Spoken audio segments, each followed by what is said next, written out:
سے روکیں رک جاؤ، یہ اصل ہے۔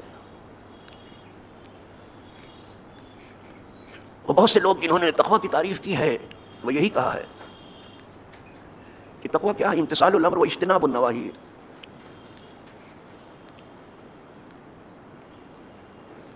جو حضور نے دیا ہے اس کی بجاوری میں لگ جاؤ جو تم سے ہو سکے، اور جس سے روکا ہے رک جاؤ۔ یہاں یہ نہیں کہا کہ جو تم سے ہو سکے، سمجھ لینا یہاں رکنا ہی ہے جس سے۔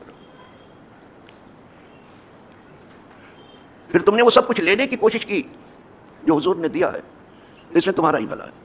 تم نے کسی پر احسان نہیں کیا، تمہارا ہی بھلا۔ اور جس سے روکا ہے تم رک گئے تو تم نے اپنے اوپر احسان کیا، اپنا بھلا کیا، کسی پہ احسان نہیں کیا۔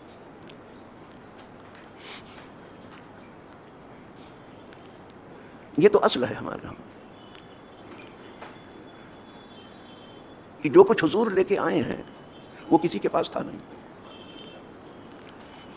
اور اگر پہلے سے لوگوں کے پاس تھا تو رسول کے آنے کی کیا ضرورت؟ نہیں تھا کسی کے پاس۔ تو امت کو چاہیے کہ وہ چیز تلاش کرے اور ڈھونڈے کہ حضور لائے کیا اور دیا کیا۔ یہ امت کی ذمہ داری ہے، اور وہ کیا چیز ہے جس سے حضور نے روکا ہے، یہ امت کی ذمہ۔ پھر یہ دین کی بات اگر قریب سے ملے تو کیا کہنا ہے، لیکن اس کے لیے اگر دور دراز کا سفر بھی کرنا پڑے تو ضرور کرو، دور دراز کا سفر بھی کرو۔ اور یہ نہ کہو کہ رخت سفر تو صرف 3 چیزوں کے لیے باندھا جاتا ہے،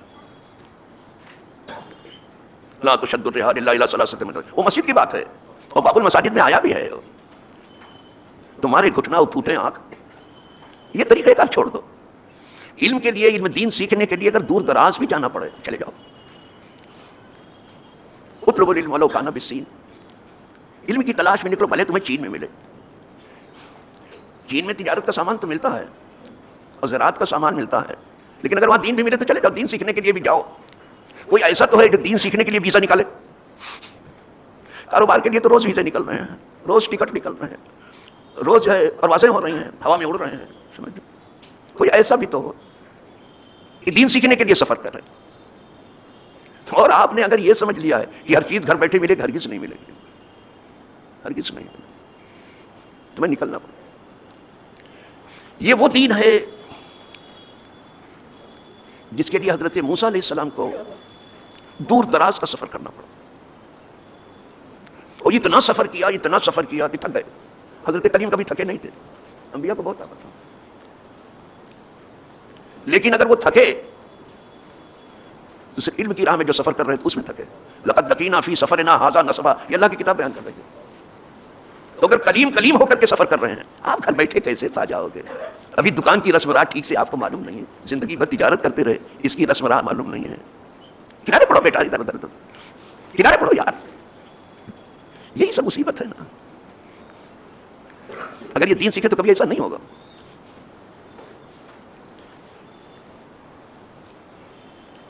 کتاب اللہ نے بیان لقد لقینا فی سفرنا ھذا نصبا، ہمیں اس علم دین سیکھنے کی راہ میں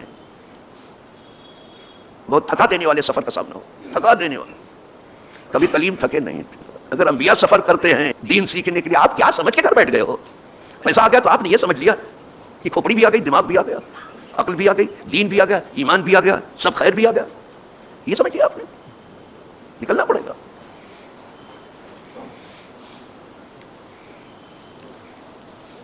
حضرت امام عالی مقام جن کا تذکرہ آج ہو رہا ہے ہر محفل میں، یہی دین سکھانے، دعوت دین کے لیے، دعوت دین کے لیے، دین سکھانے کے لیے اور دین کو بچانے کے لیے۔ ہماری ذمہ داری دین سکھانا بھی ہے، اور جہاں تک ہو سکے دین کو بچانا بھی ہے۔ سکھانے کا کام تو بہت سے لوگ کرتے ہیں، لیکن بچانے کا کام شاذ و نادر ہی لوگ کرتے ہیں، وہ بھی ہیں، لیکن وہ شاذ و نادر ہیں، بہت کم ہیں، وہ بڑے ہیں۔ کبھی کبھی اس دین کو جان دے کر بچایا گیا، صرف مال دے کر کے نہیں، جان دے کر کے بچایا۔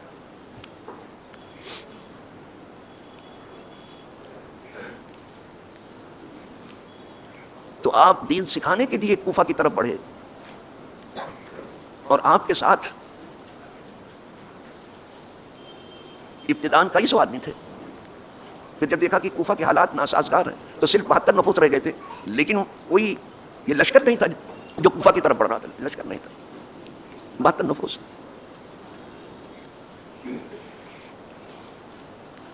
اور یہ کوفہ کا بھی عجیب معاملہ ہے. مولا علی کرم اللہ تعالیٰ وجہ الکریم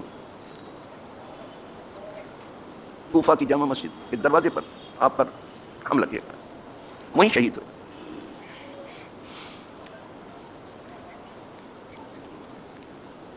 اور ہاتھ پر مرید تھا. ہر مرید نہیں ہے، اور ہر تعریف کرنے والا بھی نہیں ہے. ذرا ہوشیار رہنا. اور ہر آنسو سچے آنسو نہیں ہے. ہر رونا صحیح معنوں میں رونا نہیں ہے. ہر چمکنے والی چیز سونا نہیں ہے. یہ بڑی چمک دمک رکھتی ہے سونا. ہر بہت قریب رہنے والا تمہارا دوست نہیں ہے. ذرا ہوشیار رہنا یہاں کے معاملے سے. تھا اس سے زیادہ کوئی چاہنے والا مولا کا کوئی ہے ہی نہیں، لیکن شہید. یہی کوفہ ہے جس نے حضرت امام حسن کو بھی زخم لگایا، ان کے نیچے سے مسلح کھینچ لیا. یہی ہے. انہیں آر المسلمین کہا.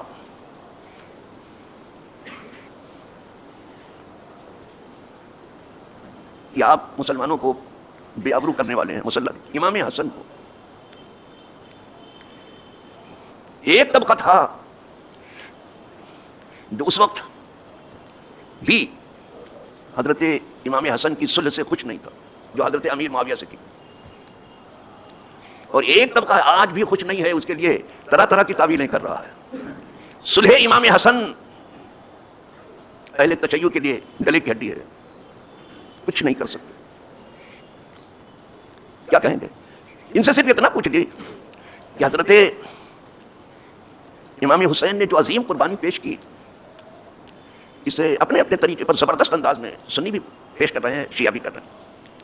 اور جگہ جگہ حسین ڈے ہے، اس لیے کہ دین کی راہ میں یہ کام آپ نے کیا. تو جب حسین ڈے ہے اور یہ ہونا بھی چاہیے تو حسن ڈے کیوں نہیں ہے؟ ذرا پوچھئے تو. یہ تمام دنیا والوں سے سوال ہے. وہ امام حسن ہی تو تھے جن کی طرف حضور نے اشارہ کر کے فرمایا تھا یہ میرا بیٹا سید ہے. یہ وہ کہہ رہے ہیں کہ جو تمام سادات کے سادات ہیں، تمام سید حضور کہہ رہے ہیں، حضور سید کہہ رہے ہیں یہ میرا بیٹا امام حسن کے لیے کہا ہے. ان ابنی ھذا سید. سید کے معنی سردار کے ہوتے ہیں، پیشوا کے، قدوہ کے، رہنما کے. یہ میرا بیٹا سردار ہے. حضور ان کی سرداری کا اعلان کر رہے ہیں. ہم تو اسے سید کہیں گے جسے حضور نے کہا. ہم جس کو کہتے پتہ نہیں وہ ہے کہ نہیں ہے، بیچارہ کچھ معلوم نہیں ہے.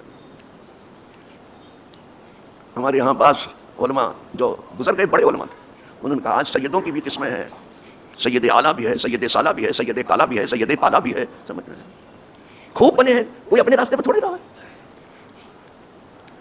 کوئی انصاری بن گیا، کوئی قریشی بن گیا، کوئی کچھ بنا، کوئی کچھ. سارا جہاں بھی کسی کہتا، کسی کو کہتا ہے سید، تو ہو کہ نہ ہو، لیکن حضور نے جسے کہہ دیا سید، تو سید ہے، وہ ہے. اب تمہارے کہنے کو، پورے جہاں کے کہنے کو ہم نہیں دیکھیں گے. اس لیے کہ جو جہاں کے امام بن کے آئے، رسولوں کے امام بن کے آئے، نبیوں کو، وہ ان کو سید کہہ رہے ہیں. اور یہ امام حسن ہے.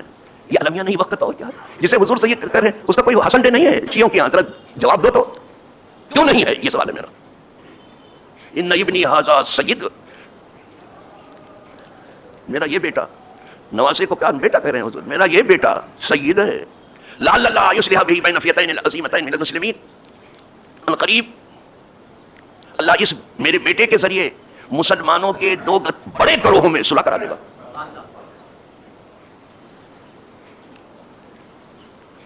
امام حسن کے بارے میں فرمایا تھا، امام حسن کے بارے میں. اور وہ آئی بھی، صلح ہوئی بھی. امام حسن نے امیر معاویہ سے صلح کی اور جنگ بند ہوئی. برابر اس سے پہلے جنگیں ہوئی، جنگ جمل ہوئی، جنگ صفین ہوئی، سب کچھ. لیکن حضرت امام حسن کے اس عمل سے جنگ بند ہوئی اور آپ نے صلح کی. اور قرآن کہتا ہے والصلح خیر. صلح ہر جگہ بہتر ہے اگر وہ صلح کرنے کے لائق ہے تو. تو امام حسن نے صلح کی حضرت امیر معاویہ سے. اور جب حضرت امام حسن نے کی تو حضرت امام حسین نے بھی. چھوٹے بھائی ہیں یہ. اور دو بڑے مسلم گروہوں کو آپ نے جوڑ دیا. ایک گروہ عراق سے نکلا تھا, وہ 40,000 پر مشتمل تھا, اور ایک گروہ شام سے نکلا تھا, دونوں مسلمان تھے. اگر جنگ ہوتی تو پھر ایک دوسرا صفین ہوتا. تو ان دونوں گروہوں کو امام حسن نے اپنے حسن تدبیر سے جوڑ دیا. یہ اتنا مشکل تھا جوڑنا کہ جیسے زمین آسمان پہلے ایک ہی تھے, پھر ایک دھماکے سے دو جدا خانوں میں بٹ گئے, جیسے بگ بینگ تھیوری کہتے ہیں آپ اپنی زبان میں. پہلے ایک ہی تھے. تو جیسے زمین آسمان کو آپ جوڑنا مشکل ہے, اس سے بھی زیادہ وہ مشکل تھا جو امام حسن نے کیا. جی صاحب, اس کا کوئی تذکرہ ہی نہیں. کیا ہوشیاری ہے, کوئی تذکرہ ہی نہیں. اور اگر حضرت امیر معاویہ اہل نہیں تھے تو حضرت امام حسن نے ان کی طرف ہاتھ کیسے بڑھایا؟ اور خود امام حسین نے امیر معاویہ سے کیسے بیعت کی اگر وہ اہل نہیں؟ اور وہ وظائف جو امیر معاویہ نے ان کی خدمت کے لیے وضع کیے تھے, کیوں قبول کیے؟ خیر, حضرت امام حسین نے تو یہ سمجھ کر کے کہ یہ اہل ہیں اور مسلمان ہیں, جو کیا سو کیا. خود اللہ کی کتاب میں ہے کہ دونوں گروہ مسلم ہیں. آپ شامیوں کو کچھ کہنا چاہتے ہو نا, حضور نے جب دعا کی تو وہیں سب صاف کر دیا. اب ہم کو کہیں ادھر ادھر بھاگ روایت کی, روایتیں اس سلسلے میں بہت بے سروپا ہیں. جتنی رت و یابی ہم ان روایتوں میں دیکھتے ہیں کہیں ہم کو نظر نہیں آتی. تو ہمیں ادھر ادھر جانے کی ضرورت ہے. وہ جو حضور نے فرما دیا وہ بس ہے ہمارے لیے. ہم اس شہادت کو کتاب و سنت سے ہی ثابت کر سکتے ہیں, ادھر ادھر بغل جھانکنے.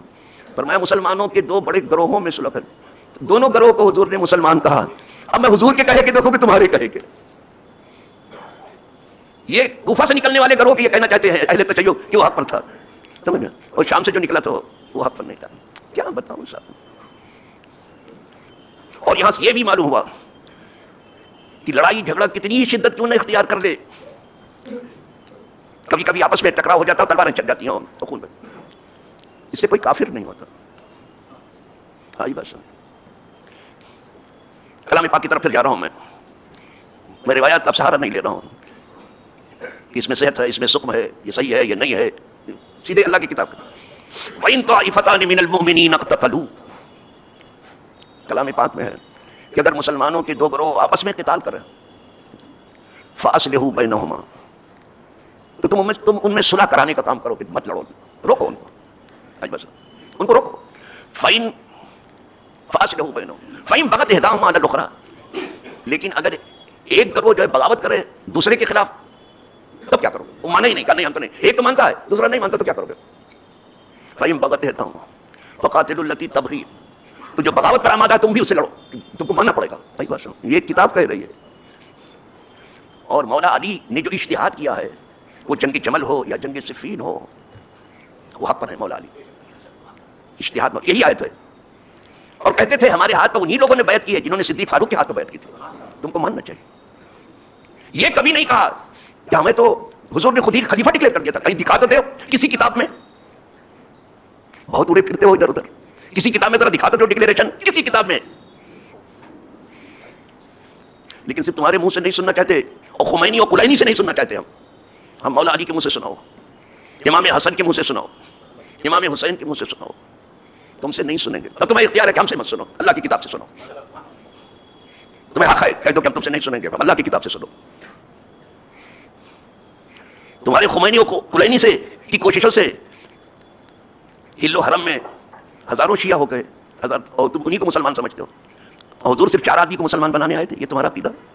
ان کا کہنا ہے کہ حضور کے مرنے کے بعد جو ہے کوئی صحابی جو ہے راستے 4 کو چھوڑ کے کوئی راستے پہ نہیں رہا. آج بس سمجھو, وہ 4 کو بنانے آئے تھے. تھوڑا ہوش کے ناخن. یہ خمینی کے پاس اور کلینی کے پاس کتنی بڑی درسگاہ تھی. تمہیں جج کس نے بنایا صحابہ کے خلاف؟ تم اور صحابہ کے خلاف جج. انا للہ و انا, تم جج نہیں ہو, صحابہ جج ہیں. تم آسمان کے تارے نہیں ہو, ستارے صحابہ ہیں. جیسے تم اہل بیت نہیں ہو, اہل بیت حضور کے خاندان والے ہیں. ہم اہل سنت دونوں کو مانتے ہیں اور دونوں پہ جان چھڑکتے ہیں. یہ ضرور ہے کہ ہم ناقص ہیں, ہمارا عمل ہر جگہ ناقص ہے, لیکن دونوں کو. اس لیے کہ حضور نے فرمایا اہل بیت کو کشتی نجات کہا ہے. اگر اہل بیت کا دامن ہاتھ میں نہ آئے تو کشتی نجات میں بیٹھے نہیں ہو, کشتی نجات میں نہیں بیٹھے تو نجات کیسے ہوگی؟ اور صحابہ کو فرمایا میرے صحابہ جو ہیں آسمان کے تارے ہیں, انہیں زمین پہ کہاں تلاش کر رہے ہو, ذرا آسمان کی طرف اٹھاؤ. تم پہاڑ کے برابر بلند ہو، صحابہ اس سے بلند ستارے ہیں، تمہاری ٹوپی گر جائے گی، بڑے بنتے ہو، مخرر بنتے ہو. مسئلہ مشہور ہے، جب وہ پہاڑ کے نیچے آتا سمجھتا نہیں ہم سے بھی بڑے ہیں. ان سے کہہ رہا ہوں تم بہت بڑے بنتے ہو، صحابہ تم سے سب سے بڑے ہیں. اصحابی کالنجوم، میرے صحابہ ستاروں کی طرح، اٹھا کے دیکھو تو ٹوپی گر جائے گی آپ کی. تو اب کیا جانو کہ صحابی کس کو کہتے ہیں. چلو صاحب، تو ہم دیکھتے مولا علی کی دلیل کہ اگر ایک گروہ نہیں مانتا تو اس سے تم لڑو. تو مولا علی جو ہے اپنے اجتہاد میں حق پر تھے، اور اہل شام جو ہے اپنے اجتہاد میں خطا پر تھے.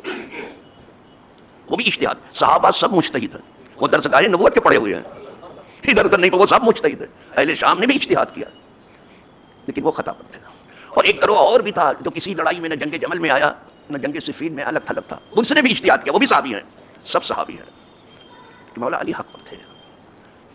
لیکن جب مجتہد اپنے اجتہاد میں، مجتہد جانتے ہو کس کو کہتے ہیں؟ دینی حوالوں پر نظر رکھتے ہوئے غور و فکر کرنا کہ دین کیا کہہ رہا ہے، تو اس لیے اجتہاد تھا. شام والوں کا اجتہاد یہ تھا کہ پہلے حضرت عثمان کے خون کا بدلہ لینا چاہیے، پھر مولا علی کے دستے حق پرست پر بیعت کرنی چاہیے. یہ ان کا اجتہاد تھا. مولا علی کا کہنا تھا کہ میری حکومت پہلے مضبوط تو ہونے دو، مضبوط حکومت جو ہے بدلہ لے سکتی ہے. اب یہ باقی جو ہے ہمارے اوپر غالب ہیں، ہاں یہاں ہمارے یہاں ضرور، لیکن ہمارے اوپر غالب ہیں. اسی لیے قسم کھا کے مولا علی نے کہا ما قتل تو عثمان، میں نے عثمان کو نہیں قتل کیا. یہ سب چل جا رہا تھا مولا علی کو، قسم کھانا پڑا مولا علی کو. بولا امر تو بھی، اس کا حکم بھی میں نے نہیں دیا، ولیکن غلیب تو، لیکن یہ باغی چھا گئے تھے چاروں طرف. ساری بات. تو ان کا کہنا یہ تھا کہ ضرور قصاص لینا چاہیے، ضرور بدلہ لینا چاہیے، لیکن بدلہ وہ حکومت لے سکتی ہے جو مضبوط ہو، اور جو خود ہی مضبوط نہ ہو بدلہ کس سے لے. یہ بات تھی. لیکن وہ گروہ جو آپ کے سامنے آیا جبل میں یا صفین میں، تو وہ اس سے راضی نہیں ہوا، کہا کہ آپ کے لشکر میں ہیں وہ باغی عراقی ہیں، آپ کو بدلہ لینا. تو یہ اجتہاد پر جنگ ہوئی. جب دونوں طرف کو آپ پڑھیں گے تب بات آپ کی سمجھ میں آئے. ایک طرف کو پڑھ کے کوئی جو ہے کبھی بھی صحیح سمجھ بوجھ سے قریب نہیں ہو سکتا. اسی لیے آپ دیکھتے ہیں دنیا کے مقدمات میں جج دونوں فریق کو سنتا جو لڑتے ہیں، پھر کوئی فیصلہ کرتا. آپ صرف مولا علی کی بات کر کے تمام صحابہ کو کس طرح سے نظر انداز کر رہے ہیں. صرف اہل بیت کی بیعت کر کے دونوں کو پڑھو پھر آپ کو معلوم ہوگا، تب صحت کو آپ پہنچ جاؤ.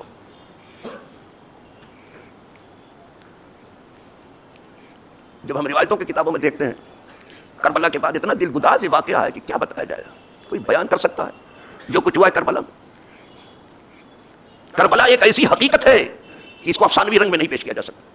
اس کو بندگان حقیقت ہی بیان کریں گے، افسانوی رنگ. اور اس دنیا کا حال یہ ہے کہ بڑی سے بڑی حقیقت کو افسانہ بنا ڈالا. جب صرف حضرت امام زین العابدین ہی ولی تھے، علی اوسط جن کو کہتے ہیں، نام علی تھا، تو سید الساجدین ہے، زین العابدین ہے. جب کوفہ میں گئے تو سب کوفہ والے رونے لگے، عورتیں بھی رونے لگی. سب فرمایا اتبکون علینا، آپ لوگ ہمارے اوپر روتے ہو. سمجھے؟ یہ ان کا خطاب ہے. اپنی کتاب میں بھی اٹھا کے دیکھ لو، کتاب دیکھو بابا. اپنے صرف ذاکرین ہی کو نہ دیکھو، مجلس گرمانے والے کو نہ دیکھو، صرف مجلس گرمانے والے کو مت دیکھو. اپنی کتاب کھول کے دیکھو جس پر تمہارا اعتماد ہے. اتبکون علینا، کیا تم ہمارے اوپر روتے ہو؟ فمن قتلنا، تو ہم کو قتل کس نے کیا؟ پھر قاتل تو خود ہیں اور خود ہی روتے ہیں. اور یہی ہوتا ہے اس دنیا. کلام پاک نے ادھر بھی رہنمائی کی، وہ جاؤ اباہم نشان یبکون میں، یہ فرزندان یعقوب علیہ السلام باپ کے پاس شام کو روتے ہوئے آئے اور کہا بھائی کو تو بھیڑیا کھا گیا. روتے ہوئے آئے تھے رات کو. تو ہر رونے والا سچا کہاں ہوتا ہے؟ کیا یہ سچے آنسو تھے؟ اور آج بھی ایسے ہی بھائی ہیں کہ بھائی کو کنویں میں ڈال دیں. اور اسی لیے جو ہے محاورہ مشہور، پہلے جب میں آیا تھا تو یہاں لفظ دادا گیری لوگ بولتے تھے، دادا گیری مت کرو. تو میں چونکہ یو پی سے ہو کر کے آیا تھا اور نوخیز تھا، نہ عمر تھا، تو سمجھ میں نہیں آتا تھا یہ دادا گیری کیا ہے. تو لوگوں نے کہا کہ یہ ڈکٹیٹرشپ ہے. دادا گیری کا اچھا ڈکٹیٹرشپ، اب تو تھوڑا سمجھ میں آیا. پھر میں نے دیکھا یہ بڑھاپے میں آ کے آپ دادا گیری نہیں بھائی گیری بولتے ہیں کہ بھائی کے پاس فون کرو. دادا سے بھائی کے اوپر آ گئے. تو یہ بھی کم نہیں ہے، اس لیے کہ سب سے پہلے یہاں بھائی نے بھائی کا خون کیا تھا، قابیل نے حابیل کا کیا تھا. یہ اس میں بھی دم ہے بھائی گیری میں. اپنے بھائی جو کرتے ہیں شاید کوئی دوسرا نہ کرے. وہ کم بھائی ہیں جو یوسف کی طرح سے ہو، وہ کم بھائی ہیں جو حابیل کی طرح سے ہو. ہیں وہ بھائی بھی ہیں، لیکن زیادہ تر وہی ہے کہ اپنے مفاد کے لیے بھائی ہیں. جہاں ان کے مفاد کو نقصان ذرا سا پہنچا پھر تو پوچھو نہیں. ان کے آ رہی ہے چاہے یوسف سے صدا. دوست یہاں کم ہے اور بھائی بہت. یہاں دوست نہیں، سب کچھ یہاں ملتا، دوست نہیں ملتا. تو حضرت زین العابدین نے جو خطاب، حضرت زینب نے جو خطاب کیا تھا، جرأت خطار و در سب کہا تمہارے نصیب میں رونا ہی ہے. رو، سینہ پیٹو، رو، سب کرو. تم نے ہی ہم کو بلایا، غداری کی، اور ہمارے بھائی کو شہید کیا. کوفہ ہی میں شہید ہوئے نا. یہ کوفہ میں کون تھا؟ آج بھی کون ہے؟ کس کی حکومت ہے؟ سب کچھ کر کے بیٹھے پھر روتے ہو. اللہ رحم کرے. یہاں تک عجیب معاملہ ہے صاحب، یہاں کا عجیب. بہرحال وہ اسباق جو امام حسین نے کربلا میں دیے ہیں وہ نگاہ میں رکھنا کہ دعوت دین ہر حال میں کی جائے گی، بھلے جان کی بازی لگانا. ایک دوسری چیز، باطل کے سامنے حق نہیں کر، حق کلمہ کہا جائے گا، بھلے سر تن سے جدا کر دیا جائے. تیسری چیز یہ کہ باطل کا صاحب شان و شوکت ہونا یہ کوئی الہی سند نہیں ہے، وہ باطل نفوس ہے، وہ پورے لشکر سے ٹکرا گئے.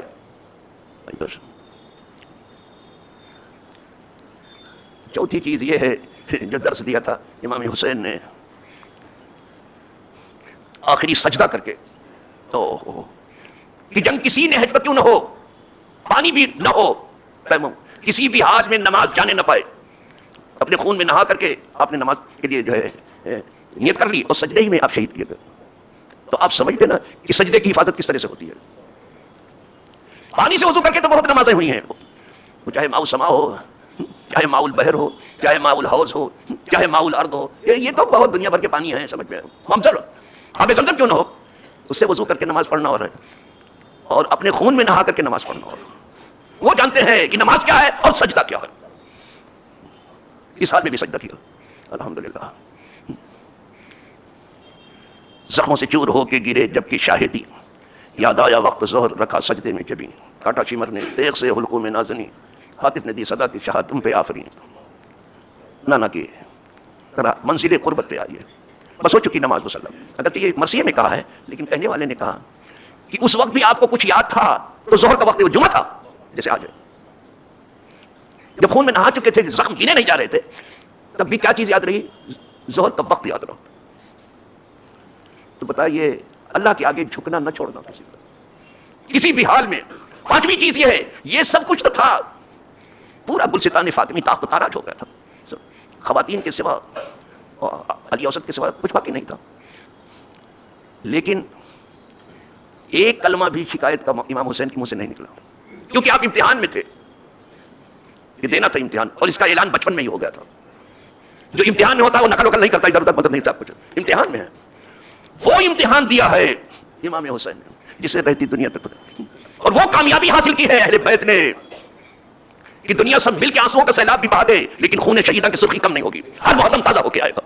کیا سبق دیا دے گا اللہ پاک. ٹھیک سے ہمیں اسوہ حسینی سمجھنے کی توفیق، ہم اس پر عمل پیرا ہوں، اس پر زندہ رہیں، حسین کے ہو کے رہیں، اہل بیت کے ہو کے رہیں، صحابہ کی تعظیم و تکریم کریں. یہ دونوں ملے ہوئے ایک ہی ہیں، الگ الگ نہیں ہیں. کشتی چل رہی ستاروں کو دیکھ کر کے الحمدللہ، ہم ان کو بھی مانتے ہیں اور کسی کے کہے سنے میں نہیں جاتے. بس دعا ہے کہ اللہ پاک سب کو اسوہ حسینی سے اور اسوہ حسنی سے سبق لینے کی توفیق عطا فرمائے. وآخر دعوانا ان الحمد للہ رب العالمین.